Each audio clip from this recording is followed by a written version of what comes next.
সৌরভ গাঙ্গুলির ঝুলিতে ধোনির মতো ওয়ার্ল্ড কাপ ট্রফি নেই, তবুও স্টিভ ওয়াহ, রিকি পন্টিংয়ের মতো বাঘা বাঘা অস্ট্রেলিয়ান ক্যাপ্টেনও সমীহ করে চলে যে মানুষটিকে, তিনিই তো বাংলার দাদা সৌরভ গাঙ্গুলি।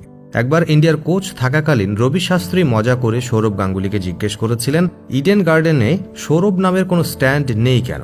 সৌরভ বলেছিলেন, পুরো ইডেন গার্ডেন্সের রাজা আমি। আসলে যার মেজাজি দাদাগিরি, তিনিই তো ভারতীয় টিমের দাদা রাহুল দ্রাবিড়ের মতো প্রবাদপ্রতিম ভারতীয় ক্রিকেটার, যাকে গড অফ অফসাইড আখ্যা দিয়েছিলেন। তিনি হলেন মডার্ন ইন্ডিয়ান ক্রিকেটের brand ambassador Sourav Ganguly. 20 June 1996 Sachin নামের এক ভারতীয় বিস্ময় বালক বিশ্ব ক্রিকেটের মঞ্চে দাপিয়ে বেড়াচ্ছে। ঠিক সেই সময় ইন্ডিয়ার জার্সি গায়ে একজন বাঁহাতি ব্যাটারের আবির্ভাব হল, রীতিমতো ঐতিহাসিক মাঠ লর্ডসে। প্রথম আন্তর্জাতিক ম্যাচেই ভারতের হয়ে ইংল্যান্ডের বিরুদ্ধে সেঞ্চুরি করে ছেলেটা চমকে দিল তাবড় তাবড় ক্রিকেট বোদ্ধাদের। ব্যাস, ওই শুরু। ভারতীয় ক্রিকেটে আবির্ভাব হলো এক মহারাজার। তিনি প্রিন্স